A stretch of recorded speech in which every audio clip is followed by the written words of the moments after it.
Yuk jadi bagian dari dakwah kami. Dukung operasional dakwah dan sosial kami, raih pahala amal jariah yang terus mengalir sampai hari kiamat.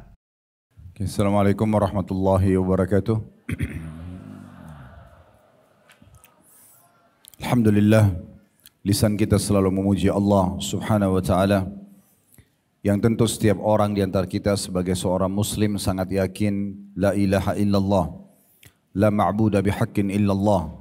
Tidak ada Tuhan pencipta, pemilik, penguasa semua yang di langit, semua yang di bumi, semua yang di kedalaman lautan, terjangkau tidak jangkau oleh mata kita.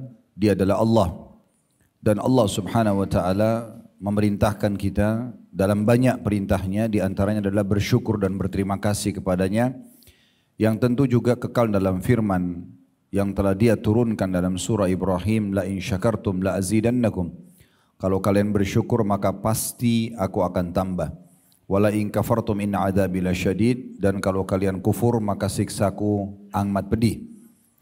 Allah subhanahu wa ta'ala selain menjanjikan orang yang bersyukur akan dipenuhi kebutuhannya di dunia, juga akan diberikan balasan sempurna di akhirat, di surga nanti yang abadi.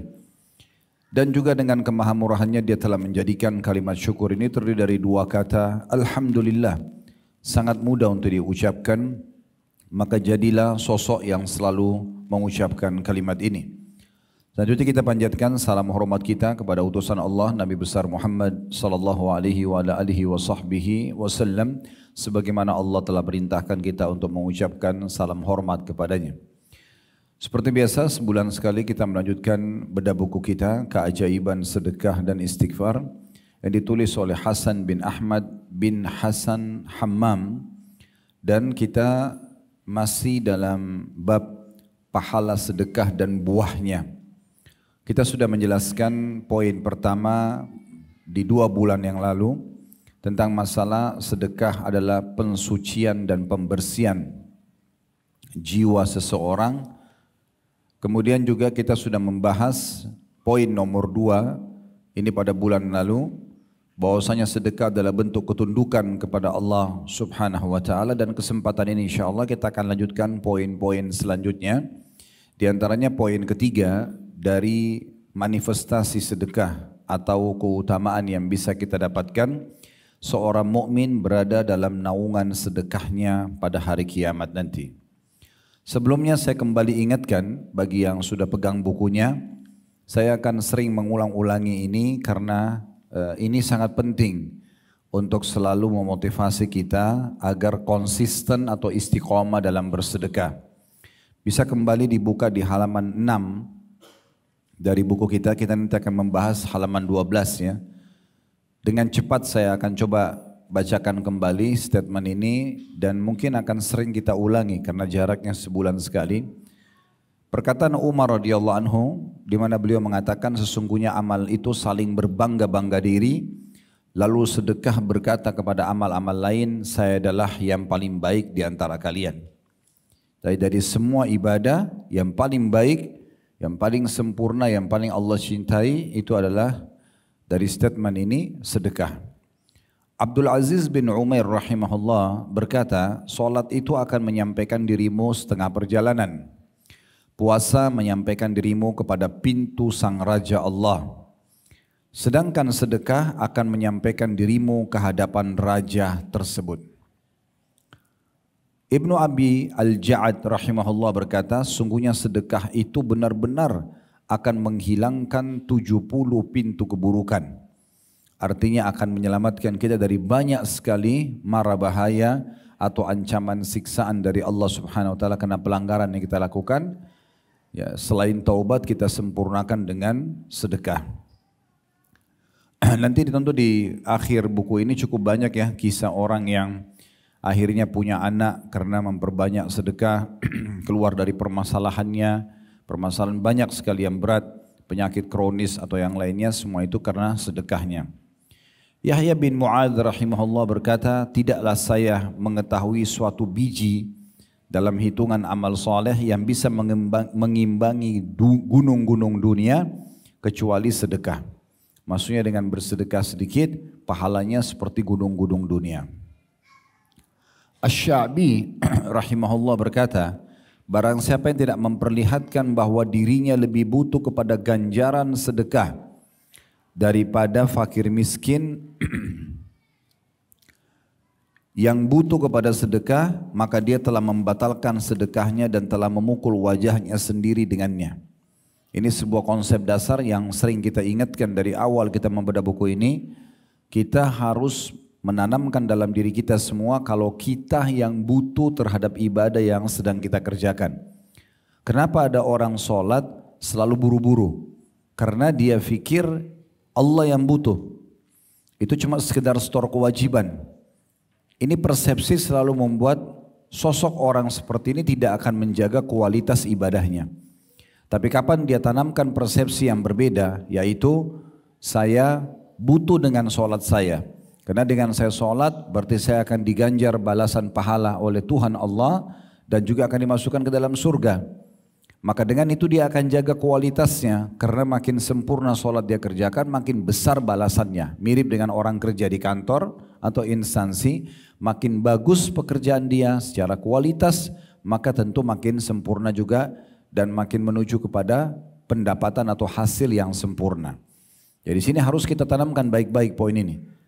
Nah begitu juga dengan sedekah, kita tidak boleh berpersepsi bahwasanya orang miskin yang sedang minta atau orang yang butuh itu adalah dia yang butuh. Kita harus balik sekarang, kita yang butuh. Karena dengan dia maka sedekah kita bisa disampaikan ke timbangan amal pada hari kiamat. Ini nanti akan berbalik ini kalau Bapak Ibu jadikan ini sebagai prinsip dasarnya. Secara otomatis kita akan selalu semangat dan konsisten untuk sedekah. Karena kita rasa kita butuh dengan pahalanya.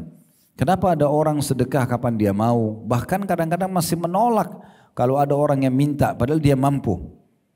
Karena bagi dia orang itu yang butuh, bukan dia yang butuh. Ini persepsi yang salah. Harus mulai sekarang kita ubah persepsinya saya yang butuh dengan sedekah itu. Karena saya butuh pahalanya.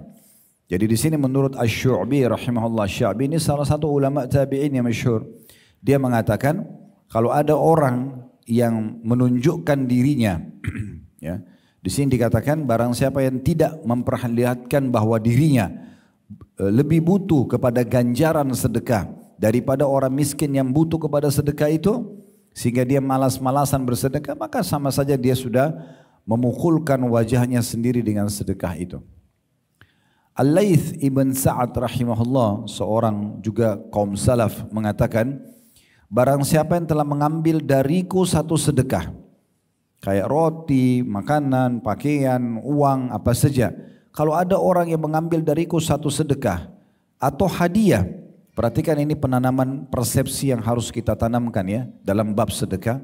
Dia mengatakan maka hak dirinya atas diriku lebih besar.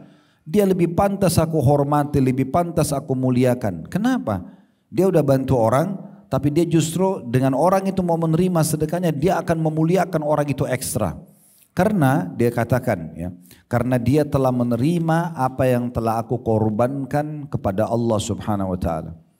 Tanpa orang miskin itu, tanpa orang yang butuh itu, berarti kita tidak dapat pintu sedekah.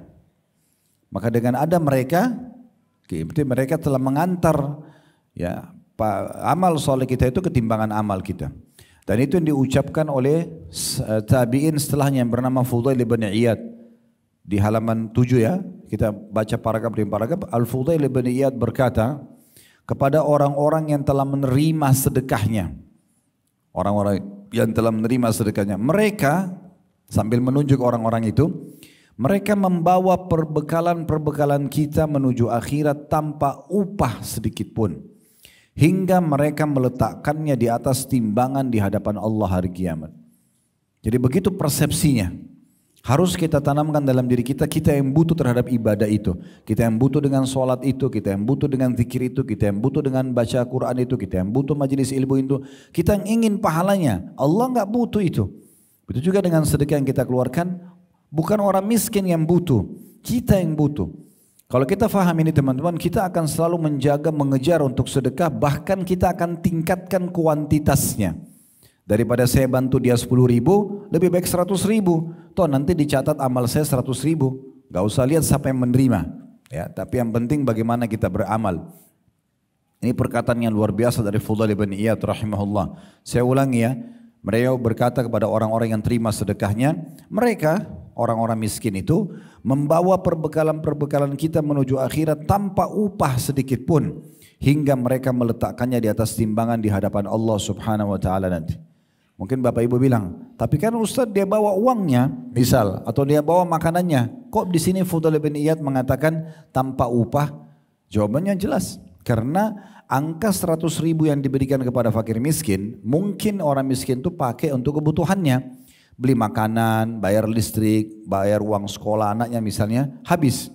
Tapi kita yang bersedekah melalui orang itu, angka 100.000 nanti tetap akan sempurna di timbangan amal hari kiamat. Jadi bagi Fudail bin Iyad, orang-orang ini gak diupah. Karena ternyata apa yang saya kasih dia cuma antar ke timbangan amal. Walaupun dia sempat pakai sebagai fasilitas di dunia. Bisa ditangkap ini? Kemudian Ali bin Abi Thalib memberikan juga pada kita juga sebuah kaidah penting dalam bersedekah.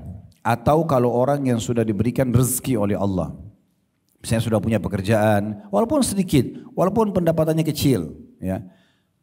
Maka Ali mengatakan barang siapa yang telah diberikan suatu harta kecil, pendapatan kecil, pas-pasan, ya, atau bisnis kecil-kecilan, diberikan harta atau diberikan sesuatu oleh Allah, maka hendaklah ia menyambung kekerabatan dengannya. Jangan lupa kerabat kita, terutama kedua orang tua. Memperindah jamuan buat tamu. Kalau dulu cuma bisa hidangkan buat tamu segelas air, sekarang kita tambah dengan kue karena sudah ada pendapatan lebih. Kemudian menolong seseorang yang membutuhkan, membebaskan tawanan, Ibnu Sabil, orang terputus jalan, orang-orang miskin, para mujahidin, dan dia bersabar atas musibah yang menimpa hartanya. Akan ada ujiannya itu. Ada kita investasi ditipu, utang orang nggak bayar, itu ada ujiannya. Karena dengan perkara-perkara itu memperindah jamuan buat tamu, silaturahim keluarga, menolong orang yang membutuhkan, ya kemudian membebaskan tawanan Ibnu Sabil, membantu orang-orang miskin, para mujahidin, dan dia sabar dengan ujian yang datang dari hartanya, maka dia akan memperoleh kemuliaan dunia dan juga akhirat. Terakhir Abu Hatim rahimahullah berkata, bakhil itu adalah sebuah pohon di neraka, pelit sebuah pohon di neraka, sedang ranting-rantingnya ada di dunia. Maka barang siapa yang bergelantungan pada salah satu dari ranting-ranting itu, niscaya ia akan menjerumuskannya ke dalam neraka. Sebagaimana kedermawanan adalah sebuah pohon di surga, di mana ranting-rantingnya ada atau berada di dunia. Dan barang siapa yang bergelantungan pada salah satu ranting-rantingnya itu, niscaya ia akan membawanya ke surga, dan surga adalah tempat orang-orang dermawan. Tempat orang-orang dermawan. Di situ ada paragraf terakhir yang menarik juga untuk dibaca. Kata penulis, apabila salah seorang dari orang-orang saleh didatangi oleh seorang miskin atau fakir, bedakan sama keadaan kita ya. Kadang-kadang kalau kita ada orang miskin atau sudah mengemis, yang pertama kita cemberut, yang pertama kita sudah prasangka buruk. Tapi orang-orang dulu tidak seperti itu. Para kaum salaf yang harus kita contohin, perhatikan baik-baik. Apabila salah seorang dari orang-orang soleh didatangi seorang fakir, seraya meminta sedekah kepadanya, maka orang soleh itu akan berkata, selamat datang wahai orang yang hadir untuk membawakan perbekalan kami kepada Rob kami. Ada disambut orang-orang miskin itu, disambut orang-orang yang mau utang itu, gitu cara. Baik, ini sekedar mengingatkan saja. Dan juga bagi orang yang masih suka ragu dalam bersedekah, saya sarankan saya akan bacakan 2 ayat. Tolong dibuka di aplikasi Al-Qur'annya dulu, di handphone, surah Al-Hadid. Ayatnya ayat 10 dan ayat 11. Baru kita masuk nanti melanjutkan manifestasi dari sedekah atau keutamaannya. Apa yang kita bisa dapatkan, poin nomor 3 ya. Surah Al-Hadid ayat 10 sampai ayat 11. Sudah? Sudah belum? Senyap benar ini. Sudah makan siang belum ini? Kalau belum nanti temannya traktir, kan ada bab sedekah. Baik, surah Hadid ayat 10 sampai ayat 11. Ayat 10-nya saya baca ya. Ini untuk menepis semua bisikan syaitan di mana kalau kita ragu bersedekah, ya. Dan sedekah itu Allah akan nilai sesuai dengan kadar keikhlasan kita walaupun yang kita sedekahkan sederhana. Allah berfirman, "Wa ma lakum alla tunfiqu fi sabilillahi walillahi miratsus samawati wal ard la yastawi minkum man anfaqa min qabli al-fathi wa qatal ulaika a'zamu darajatan minal ladina anfaqu min ba'du wa qatalu wa kullan wa'adallahu al-husna wallahu bima ta'maluna khabir." Terjemahannya, dan mengapa kamu tidak menginfakkan hartamu di jalan Allah? Apa yang membuat kamu masih ragu? Punya sepotong roti bagi dua, punya sebuah kurma bagi dua. Sampai kata Nabi SAW dalam sebuah hadis yang pernah kita bacakan dan saya ulangi lagi. Kata Nabi SAW, "Ittaqun nara walau bisyikkit tamrah." Selamatkan dirimu dari api neraka walaupun dengan sepotong kurma. Kalau cuma punya satu kurma, bagi dua, kasih orang lain, sedekah. Apa yang membuat, kata Allah, kamu tidak menginfakkan hartamu, makananmu, pakaianmu, uangmu? Kenapa kau tidak mau infakkan? Sementara yang menyuruh kamu itu adalah Allah pemilik, ya. Atau padahal yang perintahkan kan adalah Allah yang memiliki semua pusaka langit dan bumi. Semua langit bumi ini pemiliknya adalah Allah. Dia yang menyuruh kalian berinfak. Dia menyuruh kalian berinfak. Tidak sama orang yang menginfakkan harta yang di jalan Allah di antara kamu dan berperang sebelum penaklukan Mekah. Ini awal-awal Islam, mereka yang baru kenal Islam sudah berinfak, ini lebih besar pahalanya. Mereka lebih tinggi derajatnya daripada orang-orang yang menginfakkan hartanya dan berperang setelah itu.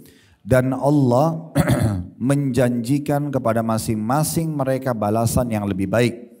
Dan Allah maha teliti apa yang kamu kerjakan. Ini ayat 10-nya. Lalu ayat 11-nya Allah mengatakan, "Man dzalladzi yuqridullaha qardan hasanan fayudha'ifahu lahu wa lahu ajrun karim." Siapa atau barang siapa yang meminjamkan kepada Allah, sampai Allah membahasakan sedekah itu seperti meminjamkan untuk Allah. Siapa yang meminjamkan kepada Allah dengan pinjaman yang baik, maka Allah akan mengembalikannya berlipat ganda untuknya dan baginya pahala yang mulia. Waktu turun ayat 11 surah Al-Hadid ini, ada satu sahabat namanya Abu Dahdah radhiyallahu anhu. Beliau mengatakan kepada Nabi SAW, "Ya Rasulullah, apakah Allah minta pinjaman dari kita?" Kata Nabi SAW, "Iya, sesuai dengan ayat ini. Barang siapa yang mau meminjamkan untuk Allah." Maka pada saat itu dia mengatakan, "Ya Rasulullah, saya punya satu kebun. Kebun ini berisikan 600 pohon kurma. Maka saya pinjamkan untuk Allah." Dan istrinya kebetulan Ummu Dahdah sama anaknya lagi menikmati kebun itu. Maka kata Nabi SAW, "Sungguh perniagaan yang menguntungkan. Berapa banyak nanti pohon-pohon kurma yang lebat buahnya untuk Abu Dahdah di surga." Lalu dia pun pulang ke kebunnya, lalu dia mengatakan pada istrinya Ummu Dahdah, "Hai Ummu Dahdah, keluarlah dengan anak-anakmu dari kebun ini karena aku sudah meminjamkannya untuk Allah." Nah, Ummu Dahdah karena punya keimanan juga dia mengatakan, "Sungguh pinjaman yang beruntung hai suamiku." Lalu dia pun mengajak anaknya keluar dari kebun tersebut dan disedekahkan. Bagi teman-teman yang sudah buka pintu sedekah dan ternyata selama ini selalu nominalnya sama, misalnya Rp5.000. Mulai sekarang latih diri. Tanamkan dua hal. Yang pertama tadi, kalau kita butuh dengan pahalanya, ya, sehingga akhirnya kita akan bersedekah. Dan 5.000 akan ada balasan kadar 5.000-nya di timbangan amal, tentu akan beda dengan 10.000. Akan beda dengan 15.000, akan beda dengan 50.000. Jangan pernah puas dengan angka 5.000. Tambahkan, keluarkan, cari angka yang kita belum pernah keluarkan, tapi kita masih mampu keluarkan. Yakin Allah Subhanahu wa Ta'ala akan membalas Makanya kata Nabi SAW kepada Bilal, hai Bilal, berinfaklah, keluarkan. Padahal Bilal orang miskin. Keluarkan hai Bilal, jangan pernah kau takut kemiskinan dari pemilik singgasana yang agung, maksudnya Allah. Begitu juga Nabi SAW berkata kepada Asma binti Abi Bakar radhiyallahu anhuma, la tuki fayukillahu alaiki. Jangan kau hitung-hitung sama Allah, nanti Allah juga hitung-hitung sama kamu. Keluarkan yang terbaik, maka lihat hasilnya. Ini resep, tinggal dipraktekin saja. Sumber kekayaan, sumber kebahagiaan, sumber ya kesehatan, karena hati seseorang akan bersih itu sedekah. Kapan dia mau bagi, dia mau berberi, ini luar biasa. Hatinya akan bersih, jiwanya juga akan baik, raganya akan baik. Itu otomatis. Baik, kita masuk sekarang poin yang kedua, maksud saya poin kedua yang perlu kita tanamkan selain daripada kita butuh sedekah itu adalah keutamaan yang kita bisa dapatkan. Di antara keutamaan yang bisa kita dapatkan adalah poin nomor 3 dari manifestasi sedekah yang kita akan bahas, yaitu Bapak Ibu yang suka sedekah nanti akan dilindungi oleh sedekah kita sendiri di hari kiamat. Saya akan bacakan penulis mengatakan apa. Dia mengatakan di poin ketiga, seorang mukmin berada dalam naungan sedekahnya pada hari kiamat kelak, yaitu pada hari yang pasti akan disaksikan oleh seluruh makhluk tersebut, di mana seorang anak akan beruban, matahari akan mendekat ke kepala manusia, keringat yang banyak keluar hingga menenggelamkan manusia. Dari hadis Abu Hurairah radhiyallahu anhu, hadis yang cukup mengerikan ini ya, tentang keadaan nanti di mahsyar di hari kiamat. Jadi kita mumpung dengar siang ini, selamatkan diri sebelum terjadi. Kata Nabi SAW, ya'rakun nasu yawmal qiyamati hatta yadhhaba arakuhum fil ardi 70 dhira'an wa yuljimuhum hatta yabluga adhanahum. Pada hari kiamat nanti manusia akan berkeringat hingga mengalir sejauh 70 hasta dan akan menenggelamkan mereka hingga mencapai telinga mereka. Di sebelahnya ada footnote nomor 1, di bawah sekali ada angka 1 HR hadis riwayat Bukhari. Kalau ada yang bertanya pada saya, Ustaz, kenapa kok di sini statement daripada ya penulis mengatakan pada hari nanti di mahsyar anak-anak akan beruban, ya.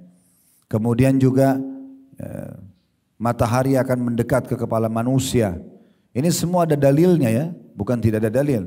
Itu dijelaskan dalam surah Al-Hajj. Kalau teman-teman mau lihat dalilnya, ada dalam surah Al-Hajj. Surah nomor 22 setahu saya ingat saya.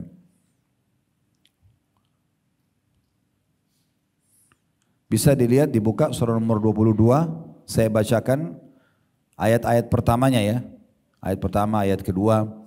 Ya, bismillahirrahmanirrahim. Ya ayuhan nasu taqu rabbakum inna zalzalatas sa'ati syai'un azim.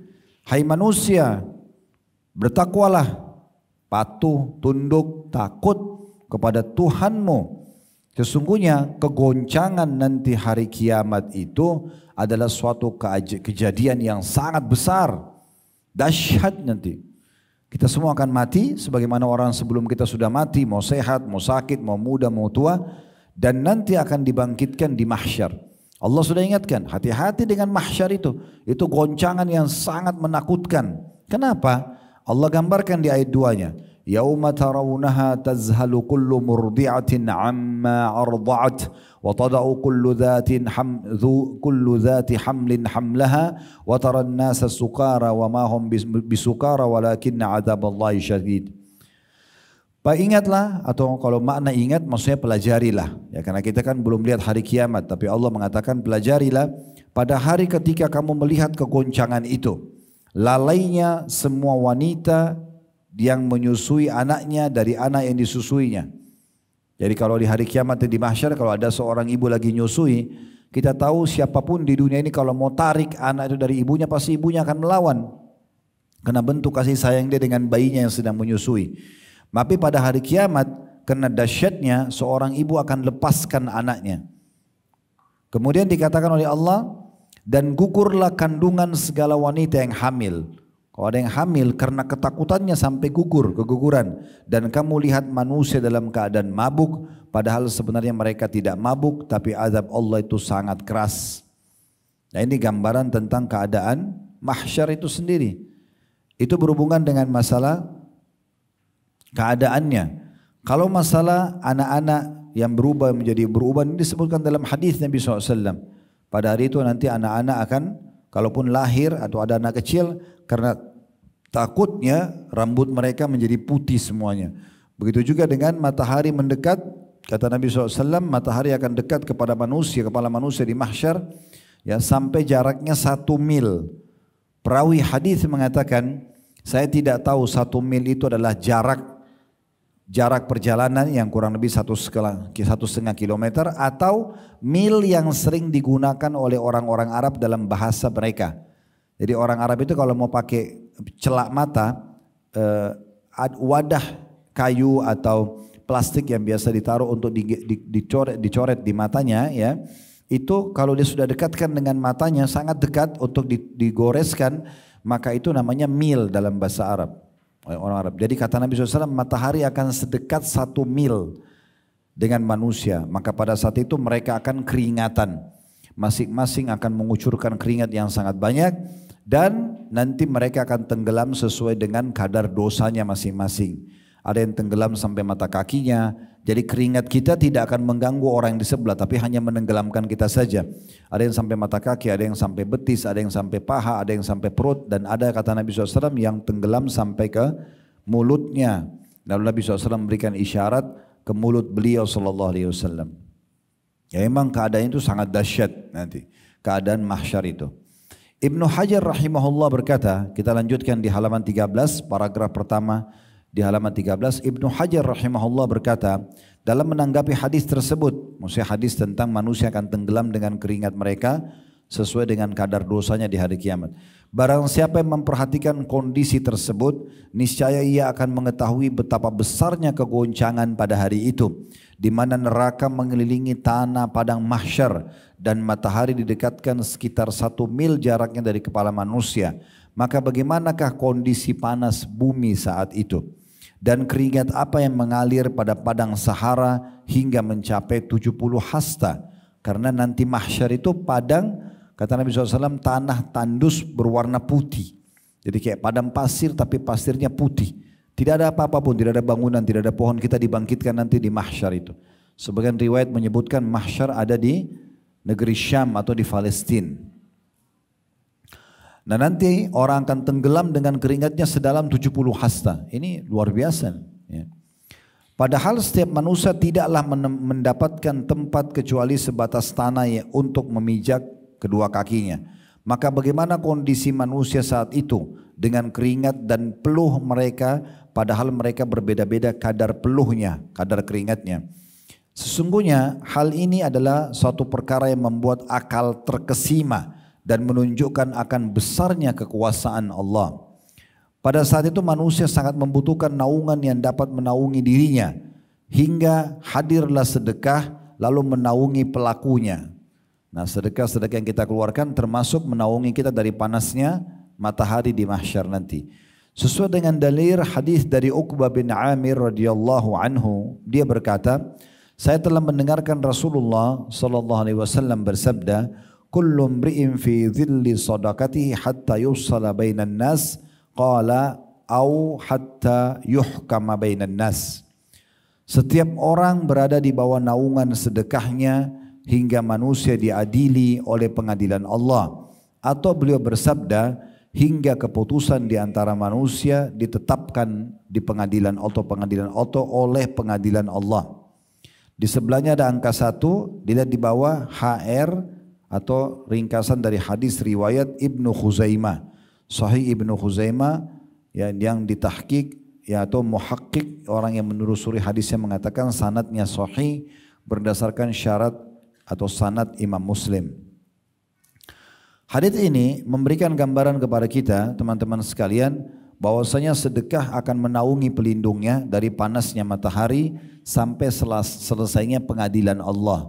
Dan kita tidak tahu berapa ribu tahunkah ya nanti orang akan berdiri di mahsyar itu. Sangat lama waktunya. Dalam beberapa riwayat bahkan Nabi Muhammad SAW sendiri pada saat ditanya beliau mengatakan tidak diketahui berapa lama manusia akan berdiri di mahsyar. Yang jelas mereka sangat lama dan mereka akan kepanasan. Tapi ada sebagian orang yang Allah selamatkan, termasuk dalamnya adalah orang yang bersedekah. Dan Abul Khair ini salah satu perawi hadis itu berkata, tidaklah suatu hari dilewatinya melainkan dia bersedekah dengan sesuatu walaupun hanya dengan sepotong kue atau sebutir bawang. Abul Khair ini yang meriwayatkan hadis ini.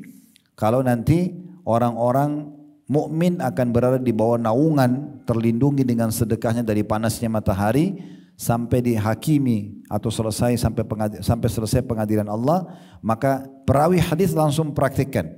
Tidak dia lewatkan satu hari kecuali dia harus bersedekah, walaupun hanya dengan sepotong kue. Dia kalau yang dia mau makan, dia nggak makan sendiri, dibagi dua, ataupun sebutir bawang, Sampai pernah kalau tidak salah Abul Khair ini membawa-bawa bawang di kantongnya sementara dia ke masjid. Lalu ditegur, dikatakan oleh sebagian orang, tidakkah kau khawatir nanti kantong kamu atau baju kamu akan bau bawang? Dia mengatakan saya tidak dapat yang saya bisa sedekahkan kecuali ini. Maka dia berikan kepada siapa saja yang mau terima. Saking inginnya bersedekah.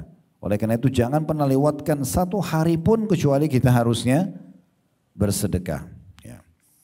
Kemudian penulis mengatakan, dan dalam pembahasan tentang 7 kelompok manusia yang akan dinaungi oleh Allah dengan naungannya, N-nya besar kata ganti Allah, pada hari di mana tidak ada naungan kecuali naungannya, N-nya besar kata ganti Allah ya.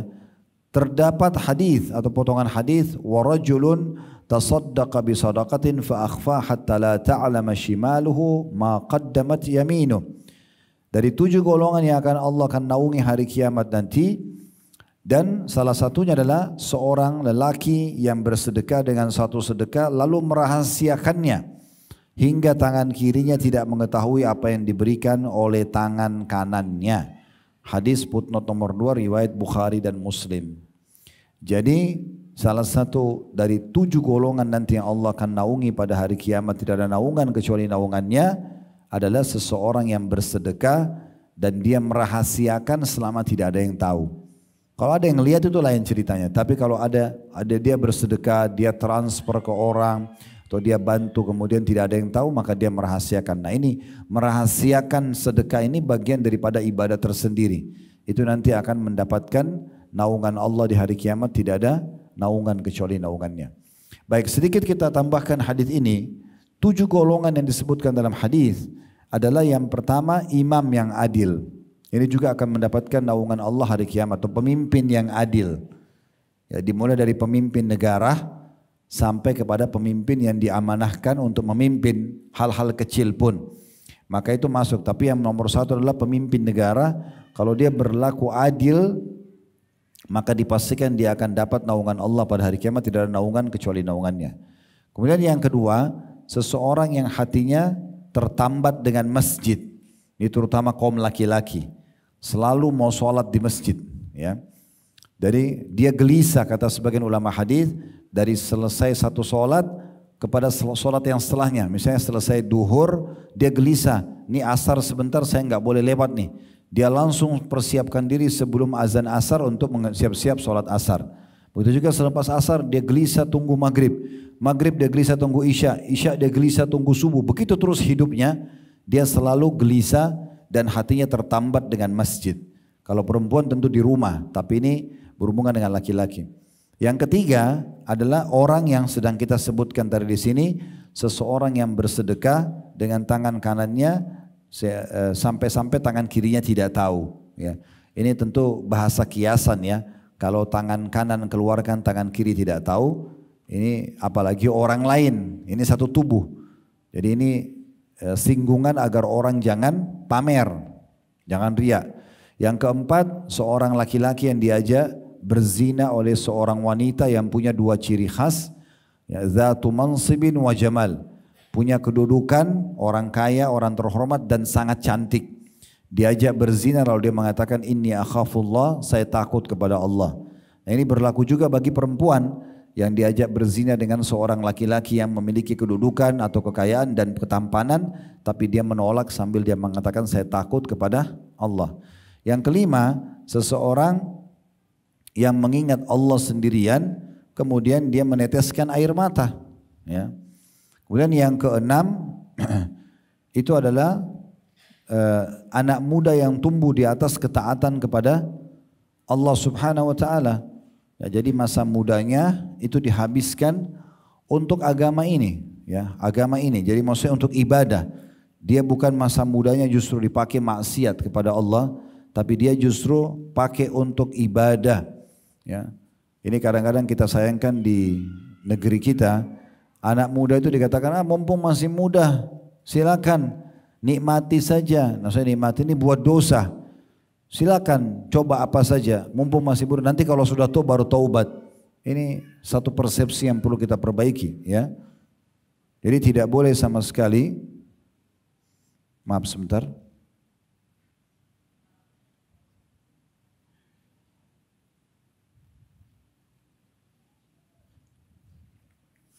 Jadi ada persepsi yang kita harus perbaiki di masyarakat kita, di mana mereka berpikir kalau anak muda harus buat dosa.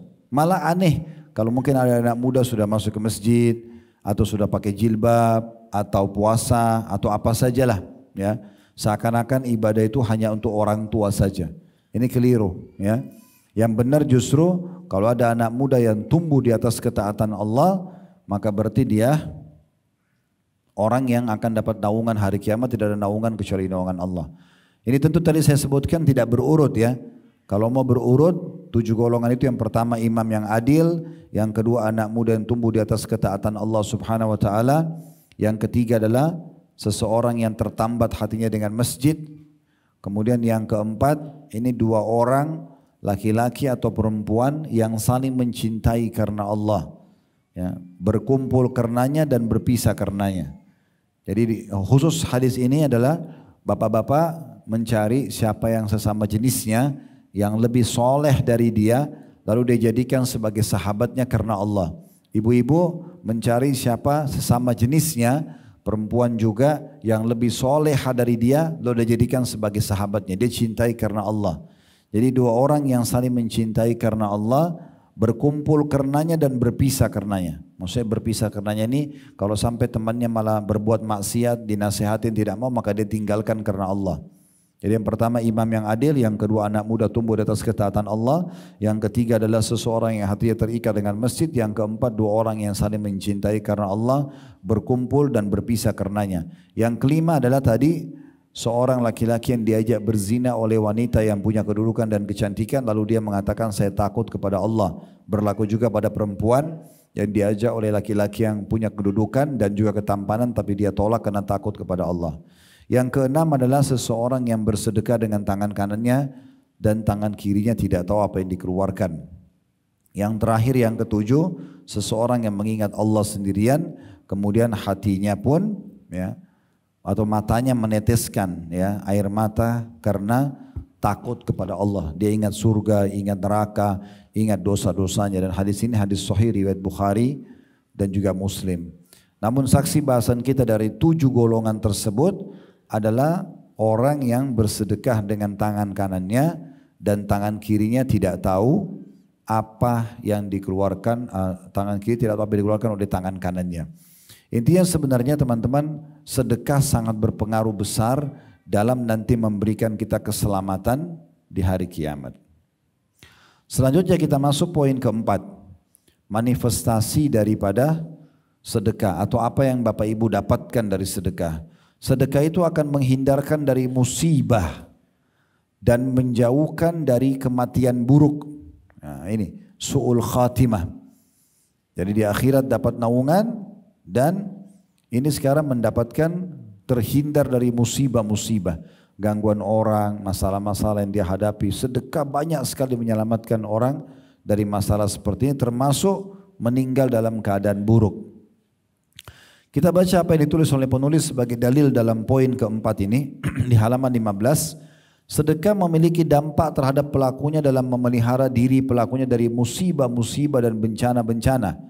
Berdalilkan hadis dari Abu Umamah radhiyallahu anhu, beliau berkata, Rasulullah sallallahu alaihi wasallam bersabda, "Sanai'ul ma'rufi taqi masari'as su' wa sadaqatus sir tudfi'u ghadabur rabb wa silatur rahim tazidu fil umur." Perbuatan-perbuatan baik apapun sifatnya dari amal-amal baik, amal soleh yang Allah perintahkan akan menghindarkan diri dari pintu-pintu keburukan. Kalau kita puasa, kita sholat, kita sedekah, baca Quran, ini akan menambah iman, iman akan menutup pintu-pintu dosa atau keburukan. Sedekah yang tersembunyi akan memadamkan amarah Rabb. Jadi kalau kita sering sedekah, satu waktu kita berbuat kesalahan yang akhirnya mengundang murkahnya Allah, Allah enggak jadi marah kepada kita dan menghukum kita karena sedekah yang pernah kita keluarkan. Dan menyambung tali silaturahim akan menambah umur, maksudnya menambah bukan angkanya, yang lebih tepat kata Ibnu Taimiyah rahimahullah menambah keberkahannya. Ya, nanti akan saya jelaskan lebih jauh masalah itu. Baik, dari hadis ini kita lihat ada 3 faedah yang bisa kita ambil. Yang pertama, adanya anjuran agar setiap muslim mengisi setiap detik dari hidupnya selalu pada hal-hal yang baik saja. Jujur, amanah, tanggung jawab, bakti sama orang tua, jenguk orang sakit, bantu orang susah, pokoknya kebaikan aja. Mulai sekarang, mulai detik ini bubar pengajian, Bapak Ibu, tidak ada lagi di kamus, di otak kita berbuat buruk, nggak ada. Melanggar agama nggak ada lagi. Tepis semua bisikan syaitan. Mulai sekarang yang ada adalah kebaikan kepada kebaikan yang lain. Selalu begitu. Dari zikir ke zikir yang lain, dari doa ke doa yang lain, dari baca ayat-ayat, baca ayat, dari majelis ilmu yang lain, silaturahim yang lain. Begitu terus. Dari ibadah ke ibadah. Dan memang Allah sudah buatkan kita jadwal ibadah ini padat sekali ya. Padat sekali. Contoh, kita sebelum subuh antara azan dan iqamah subuh ada sunnatul fajr 2 rakaat. Itu tidak asing sama kita. Kata Nabi SAW, rakaat fajr khairu minad dunya wa ma fiha. 2 rakaat solat sunnah fajr yang dikerjakan antara azan dan iqamah subuh lebih baik daripada dunia dan seluruh isinya. Lebih baik daripada seluruh isinya. Kemudian kita sholat subuh 2 rakaat. Habis sholat subuh ada zikir. Ya maaf, tadi antara habis sholat qobliyah subuh atau sunat fajar ada doa mustajab antara azan dan iqamah.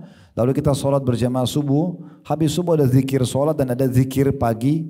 Ya, yang dikenal dengan zikir pagi petang ya. Zikir pagi sampai terbit matahari. Kemudian setelah itu istirahat sebentar, ada duha minimal 2 rakaat, batas maksimalnya tidak ada, bisa 2, bisa 4, bisa 8 dan seterusnya. Sebentar kita aktivitas sudah masuk waktu duhur, ada qobliyah duhur 4 rakaat, ada sholat duhur 4 rakaat, ada ba'diyah duhur 4 rakaat. Kata Nabi SAW, siapa yang menjaga 4 rakaat sebelum duhur dan 4 rakaat sudah duhur, Allah akan haramkan baginya api neraka. Sementara aktivitas siang hari, sudah makan siang, lanjutin kerja, sudah azan asar. Kayak kita sebentar azan asar. Waktu cepat sekali. Ada qobliyah asar 4 rakaat. Kata Nabi SAW, semoga Allah merahmati seorang hamba yang menjaga 4 rakaat sebelum asar. Kemudian ada sholat asar 4 rakaat. Setelahnya ada zikir habis sholat dan juga ada zikir sore. Tidak ada sholat ba'diyah asar. Karena habis subuh dan habis asar dilarang kita sholat sunnah oleh Nabi SAW. Karena iblis sedang mengeluarkan tanduknya dan para pengikutnya sedang sujud kepadanya.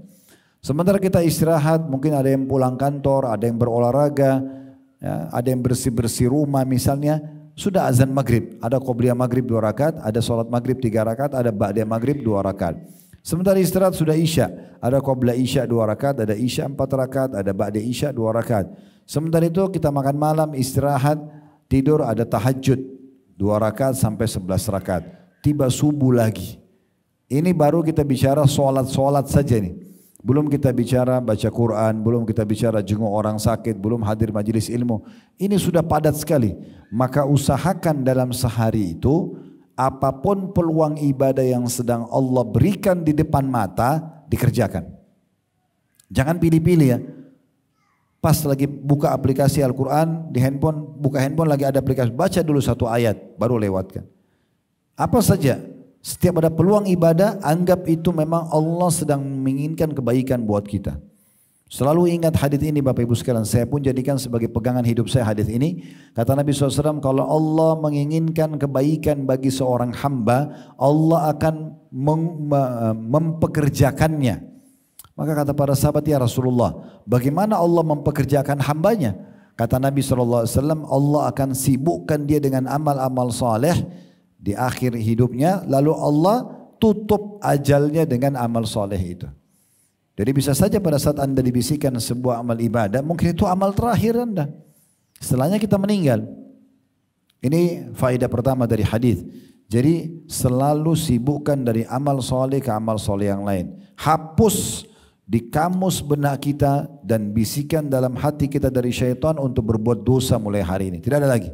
Selesai. Tutup yang lalu-lalu. Sekarang ke depannya saya harus menjadi orang yang saleh dan salehah. Dan ingat, menjadi orang soleh dan solehah jangan setengah-setengah. Jangan sudah mulai hijrah, mulai menjadi orang baik, tapi masih ada dibuka pintu-pintu dosa. Tutup sekalian. Yang kedua faedahnya, pentingnya setiap muslim dan muslimah peduli dengan sedekah. Karena sedekah ini seperti aset investasi di mana dia bisa meredam murkahnya Allah Subhanahu wa taala. Di satu waktu kita buat kesalahan, maka Allah tidak jadi murka karena memang kita punya sedekah. Ya, yang sudah kita keluarkan.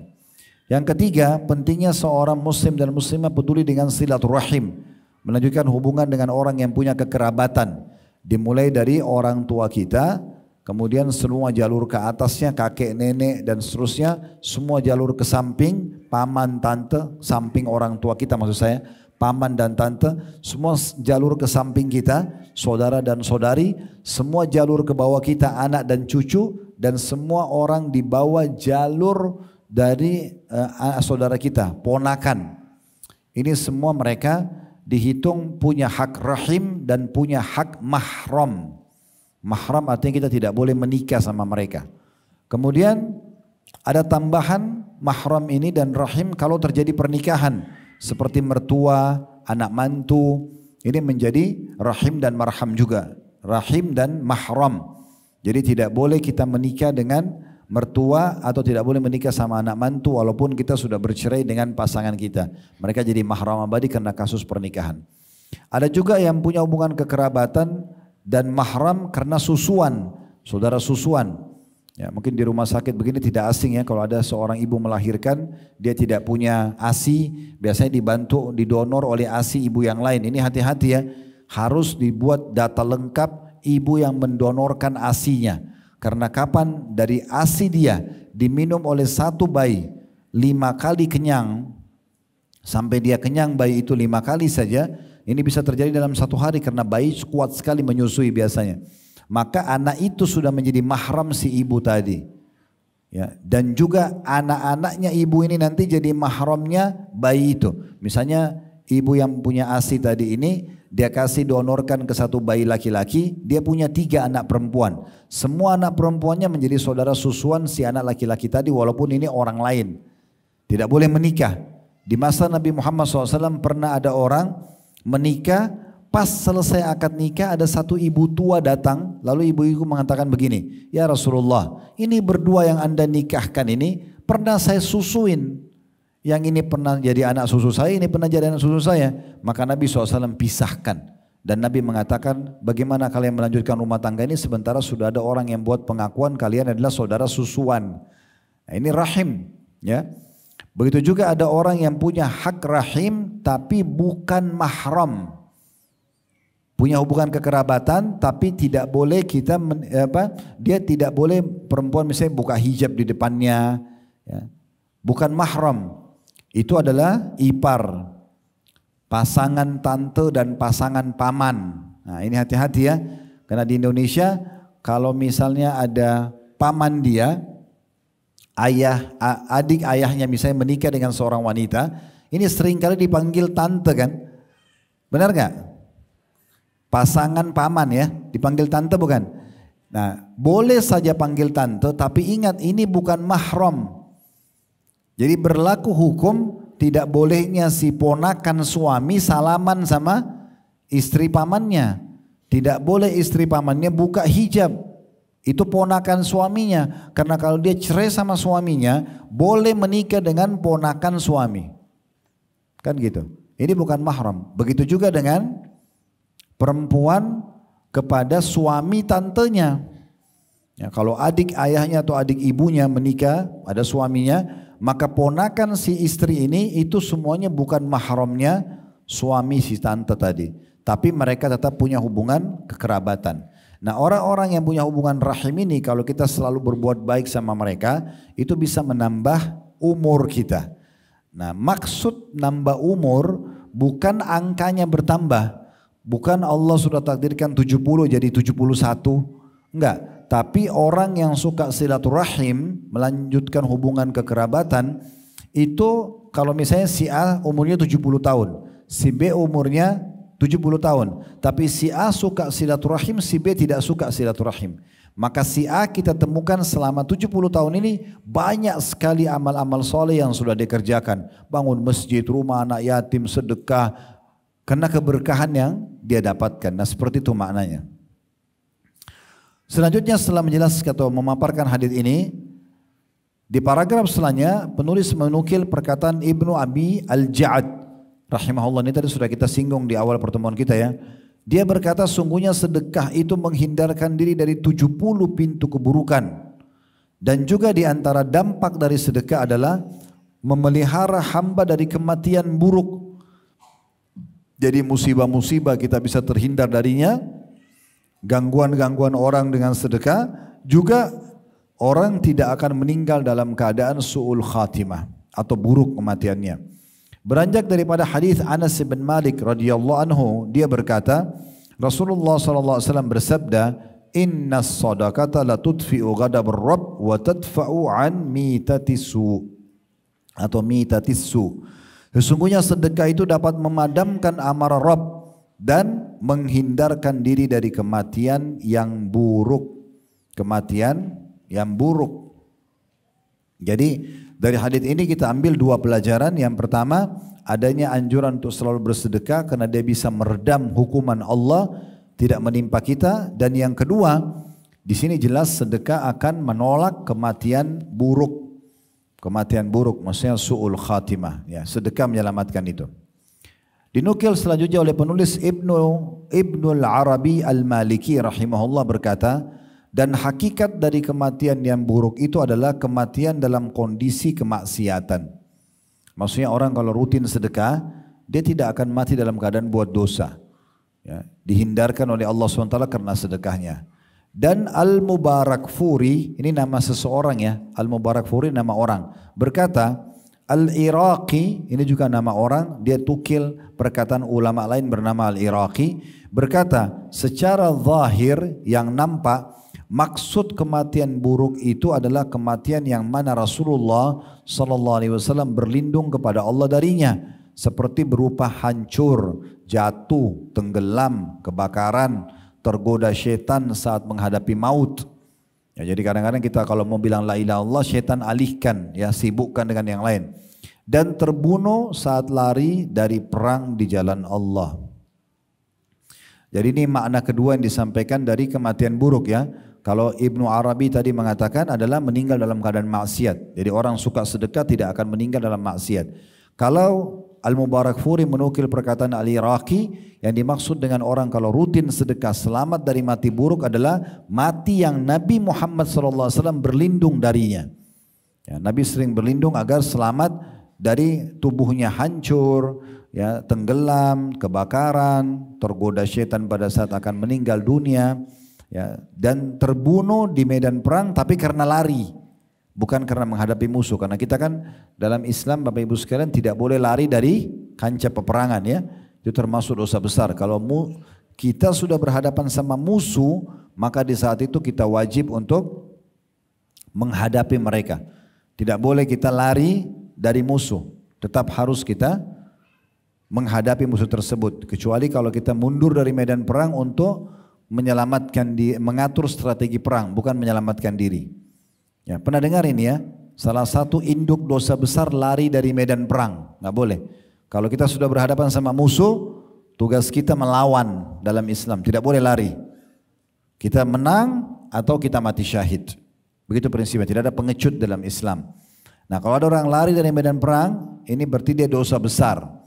Nabi SAW berlindung jangan sampai meninggal dalam kondisi lari dari medan perang. Ya, ini tidak boleh.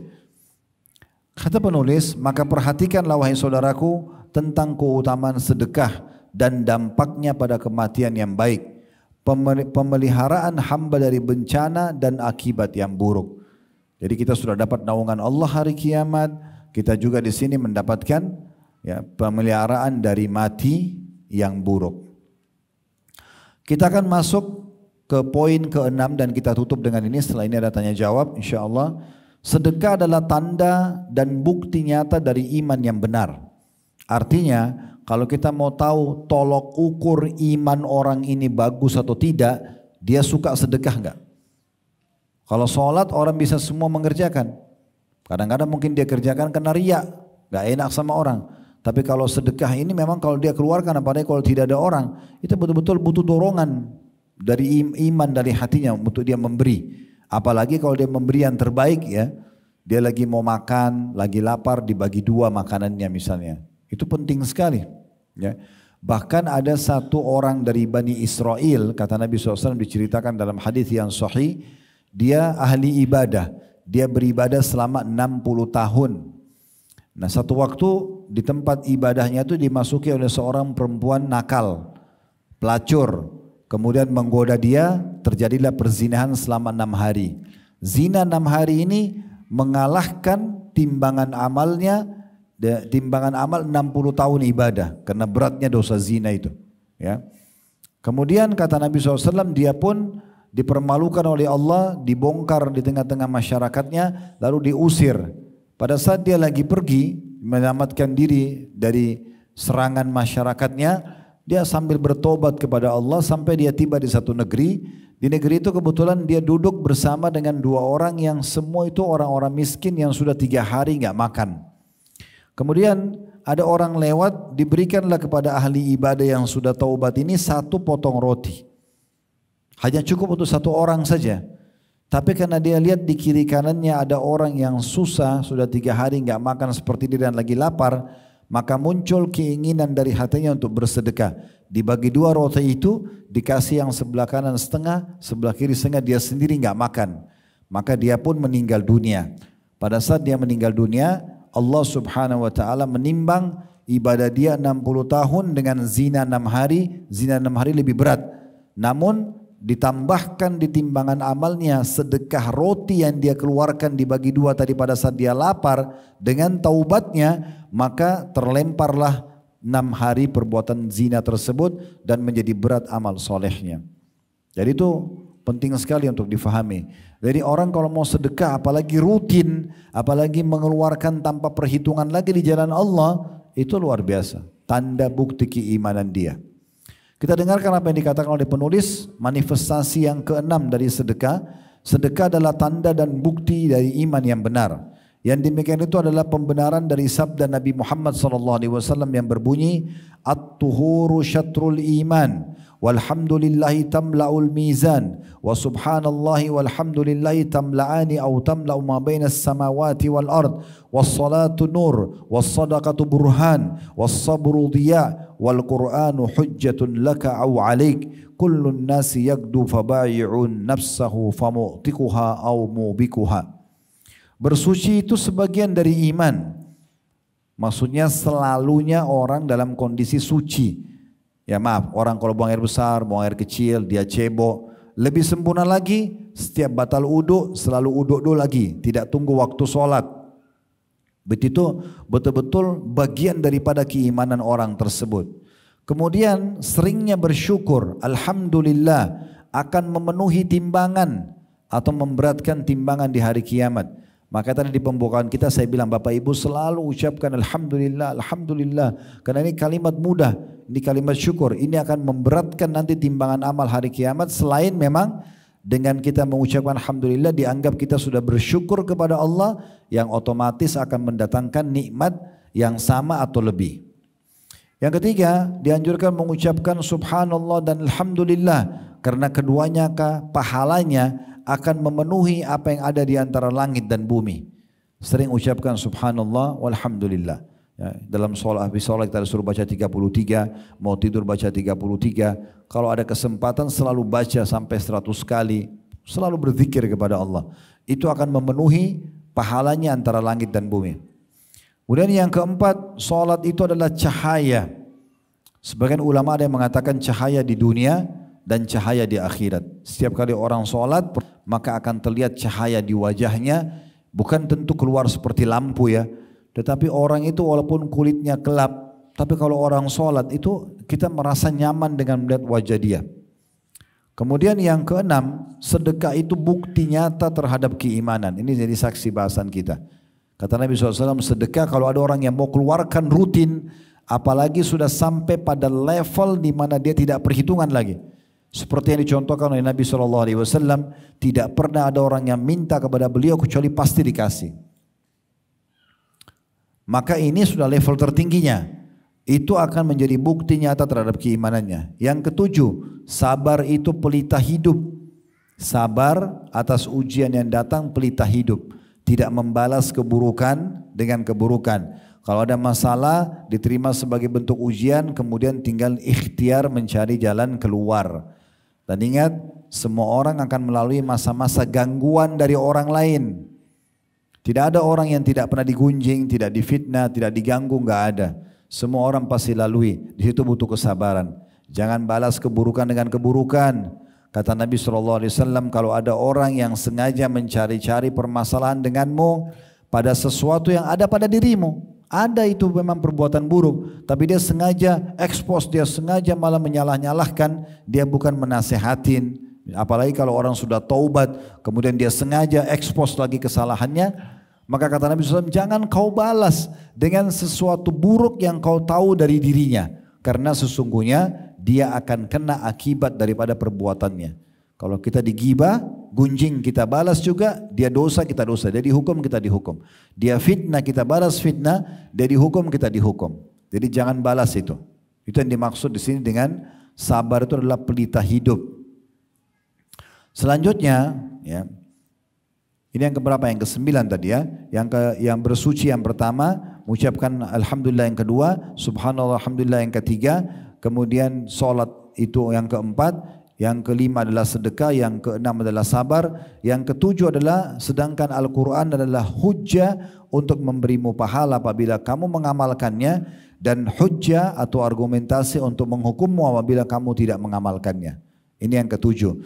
Jadi Al-Quran Allah turunkan untuk dibaca, difahami, diamalkan. Kalau Bapak Ibu tidak peduli dengan Al-Quran, maka justru nanti Allah akan minta pertanggungjawaban pada hari kiamat. Lalu kata Nabi SAW, setiap manusia berusaha dan menjual dirinya. Maka ada di antara mereka yang membebaskan dirinya nanti hari kiamat dari hukuman dengan kebaikan, dan ada yang menghancurkannya dengan dosa dan kemaksiatan. Maksudnya setiap manusia ini sebenarnya selama hidup di dunia ini dia sedang menjual barang tubuhnya.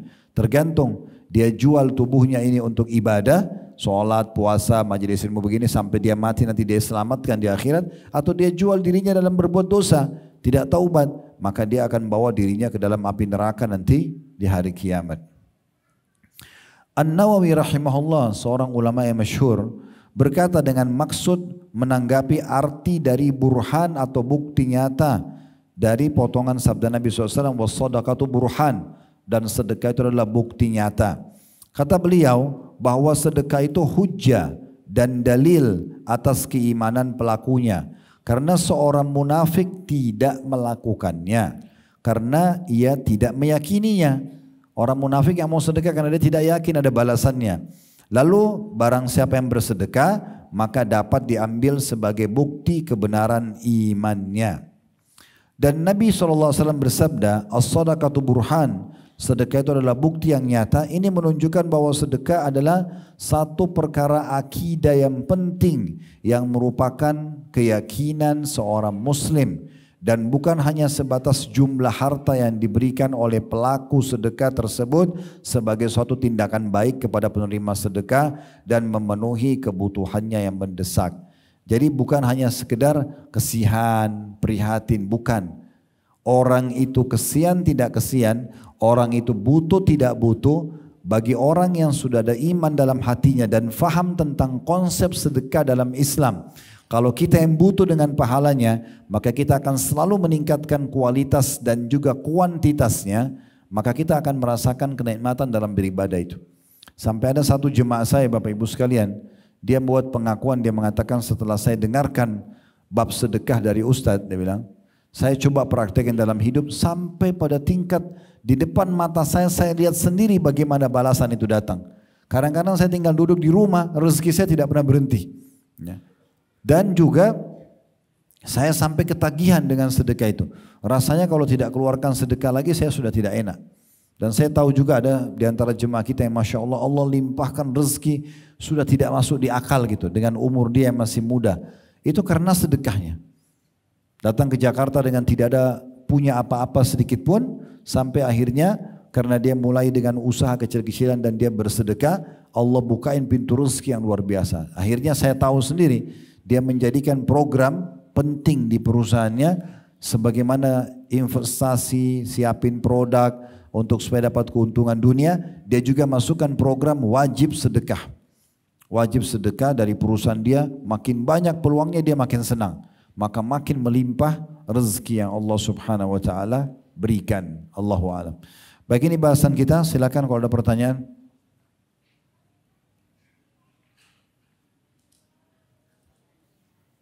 Bismillah. Baik, ada 6 pertanyaan dari teman-teman kita di sini dan media sosial. Setelah salam, Assalamualaikum warahmatullahi wabarakatuh. Ustadz, ada orang yang sedekah tapi selalu di-share di grup WhatsApp. Suka dicantumin si fulan jumlahnya berapa dan si fulan jumlahnya berapa. Bagaimana Ustadz tanggapan antum terhadap hal tersebut? Kalau yang share dia pribadi, misalnya dia baru sedekah tadi dengan orang miskin pada saat dia jalan dari rumah ke kantor. Ada orang miskin difoto sama dia, nih saya baru sedekah tadi, bantu orang miskin ini. Ini kemungkinan besar riya. Ya. Tetapi kalau misalnya ada satu program kayak di rumah sakit ini misalnya ada grup staff, ya, kemudian disusunlah di situ siapa yang mau sedekah silakan. Terima dari gajinya atau hariannya terserah dia mau sedekah. Lalu kemudian si admin mengekspos itu atau menerbitkan nama-nama orang yang bersedekah di grup WhatsApp bukan dari orang yang sedang sedekah, itu tidak ada masalah. Itu boleh-boleh saja, gitu kan? Yang dikhawatirkan ini adalah riya, dan riya itu bisa terjadi kalau orang itu sendiri yang mengeksposnya. Ya.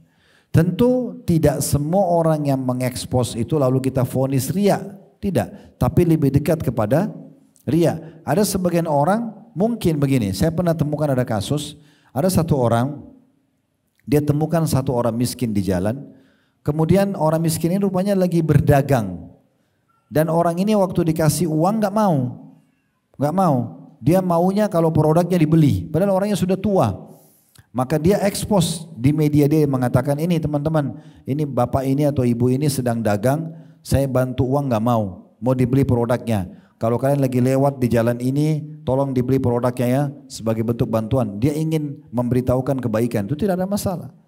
Tinggal bagaimana dia kontrol dirinya. Tapi kalau setiap kebaikan yang dia lakukan selalu dia ekspos, ini dikhawatirkan aja pintu riya itu terbuka. Iya, silakan. Baik Ustadz, pertanyaan kedua. Apakah pahala sedekah bisa menghapus dosa riba? Bisa menghapus? Apakah pahala sedekah bisa menghapus dosa riba? Kalau dosa riba tidak. Kalau dosa-dosa kecil ya. Kalau riba itu adalah dosa besar. Riba dosa besar, wajib taubat nasuha.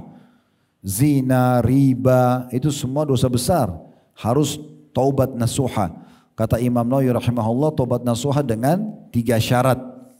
Meninggalkan dosa itu seketika, lagi riba, lagi zina, lagi bohong, lagi gunjing, lagi fitnah, berhenti. Yang kedua sesali, yang ketiga janji kepada Allah tidak akan mengulanginya, baru diterima taubatnya. Kalau penanya ini bermaksud begini, saya pernah memakan uang riba, bunga bank misalnya, saya makan uang riba, atau saya pernah utangkan orang lalu saya bungakan, saya makan. Boleh enggak saya sucikan pemakaian uang riba itu dengan saya sedekah, itu boleh. Itu pintunya bisa. Ya. Karena dia ingin mengeluarkan dana-dana haram yang pernah dia pakai, dia keluarkan sekarang nilainya, itu boleh. Allahu a'lam ya. Baik Ustaz, pertanyaan ketiga. Setelah salam, jika kita bersedekah dengan uang, semakin besar uang yang kita keluarkan, semakin besar yang Allah ganti. Tetapi bagaimana Ustadz jika kita bersedekah dengan tenaga karena kita tidak punya uang? Jazakallah khair. Semua masuk kepada bab sedekah. Sedekah itu bisa dengan ide, bisa dengan tenaga, bisa dengan harta. Semua masuk dalam bab sedekah. Apapun yang kita kerjakan itu bab sedekah. Ya. Jadi tergantung kadar kemampuan seseorang. Itu insya Allah termasuk sedekah. Bahkan kata Nabi SAW, at-tabassum fi wajhi akhika sedekah. Senyum saja di wajah saudaramu adalah sedekah. Ada dihitung sedekah. Ya. Pertanyaan selanjutnya Ustadz, pertanyaan keempat. Bagaimana pahala sedekah kita di lembaga atau instansi tertentu dan sedekah yang sudah kita berikan belum disampaikan kepada yang berhak? Tidak masalah. Innamal a'malu binniyat. Semua sesuai dengan niatnya. Kalau kita misalnya menyumbang di satu yayasan, niatnya untuk bantu Palestina misalnya sekarang. Gaza lagi ditutup, nggak bisa masuk bantuan. Tapi kita sudah mengeluarkan. Apakah sudah sampai? Sudah sampai. Niat kita untuk mereka. Walaupun itu belum dibelikan produk, misalnya kita ingin itu dibelikan baju, tapi sudah kita titipkan, itu sudah sama, mengeluarkan. Yang belum dihitung sedekah kalau belum keluar dari kitanya. Masih kita simpan di loker kita, masih kita simpan di rekening kita, baru niat saja. Itu lain. Kalau kita sudah amanahkan ke tangan orang lain, individu atau instansi, maka insya Allah sudah dapat pahala sedekahnya. Ya. Baik Ustadz, dua pertanyaan terakhir dari teman-teman kita di media sosial. Dari hamba Allah perempuan 29 tahun Medan. Setelah salam, Ustadz saya mau bertanya, bulan Oktober lalu saya sempat kena tipu puluhan juta. Si penipu bermodus saudara saya ingin menawarkan jual beli elektronik dengan keuntungan 50 dan 50. Singkat cerita saya kena tipu. Saya sudah mengikhlaskan harta saya tersebut. Apakah keikhlasan saya itu termasuk sedekah Ustadz? Jazakallah khair. Iya, itu sedekah. Jadi kita memaafkan orang lain atau kita memaafkan uang kita pernah ditipu atau ada orang utang nggak bisa bayar, itu semua adalah sedekah. Itu masuk dalam bab sedekah. Ya. Baik Ustaz, pertanyaan terakhir dari hamba Allah laki-laki 25 tahun Depok karyawan swasta. Apakah dengan saya bersedekah dan beristighfar dapat diperuntukkan untuk berdoa kepada Allah agar ego kedua orang tua saya yang sedang berselisih dengan saudara kandungnya bisa diselesaikan? Karena keduanya memiliki ego tinggi, sedangkan saya sebagai anak ingin mereka hidup rukun. Jadi kalau penanya ini yang maksudkan adalah, boleh nggak saya bersedekah untuk menyelesaikan pertikaian atau masalah yang sedang terjadi? Apakah dia pribadi dengan orang lain, atau antara tadi paman sama ayahnya, atau ibu sama ayahnya? Intinya, boleh nggak bersedekah, bertawasul namanya, dengan amal soleh untuk menyelesaikan satu perkara? Jawabannya boleh. Itu adalah boleh. Ya, bahkan salah satu yang dianjurkan oleh para ulama adalah kalau ada masalah yang sedang dihadapi dan belum selesai, maka segera bersedekah untuk dijadikan penyebab dari selesainya masalah itu. Ini nanti semua ini apa yang banyak ditanya oleh penanya tadi itu akan lebih jelas lagi nanti detailnya di kisah-kisah. Nanti di penutupan buku bahasan tentang sedekah ini itu ada kisah-kisah. Kisah-kisah yang cukup banyak dari orang yang keluar dari permasalahannya karena memang dia bersedekah. Tapi khusus masalah ini kalau pernah atau masih ingat kisah tentang 3 orang yang terkurung di dalam gua, ya. Dalam hadis Bukhari, mereka lagi jalan, kehujanan, mereka lihat ada gua, mereka masuk. Karena derasnya hujan, maka ada batu besar jatuh gelinding dari atas gunung menutupi pintu gua mereka dan mereka tidak mampu mendorongnya karena beratnya batu itu. Maka ketiga orang ini salah satunya mengatakan, sekarang tidak ada yang bisa membantu kita kecuali Allah. Maka mari kita duduk masing-masing menceritakan kebaikan yang pernah kita kerjakan, yang kita harapkan balasannya maksimal dari Allah. Maka yang satu mengatakan, saya pernah memiliki orang tua, 2 orang tua, yang orang tua ini selalu setiap hari, maksudnya ibu bapaknya ya, Setiap hari saya kalau pulang dari gembala domba, ya saya selalu membawakan mereka susu yang saya dinginkan, dibiarkan kena udara, kemudian saya suapkan, saya minumkan. Satu waktu saya pernah pulang, rupanya mereka sudah tertidur. Dan pada saat itu saya membawa susu buat kedua orang tua saya dan juga buat istri dan anak saya. Tapi karena saya waktu datang kedua orang tua saya sudah tertidur, saya tidak ingin mengagetkan mereka.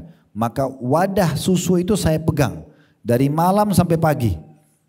Dia tidak bilang, ibu ayah bangun minum dulu, enggak. Dipegang sama dia wadah itu. Sampai kedua orang tua saya terbangun lalu saya minumkan susu tersebut. Dan dalam beberapa riwayat yang lain dikatakan sementara anak saya menangis-nangis di kaki saya. Saya tidak berikan dulu istri sama anak saya sampai kedua orang tua saya kasih. Maka kata orang ini, ya Allah kalau seandainya perbuatan saya ini berdiri memegang susu untuk kedua orang tua saya itu adalah amal baik, ya maka jadikan ini penyebab kami bisa keluar dari gua ini. Maka tiba-tiba batu besar itu pecah tapi belum bisa mereka keluar, masih sedikit. Yang kedua mengatakan, ya Allah engkau mengetahui aku pernah mencintai, menyukai seorang wanita. Dalam beberapa riwayat kalau tidak salah sepupunya sendiri. Yang jelas ada perempuan yang dia sangat sukai, kecantikannya, tubuhnya segala macam.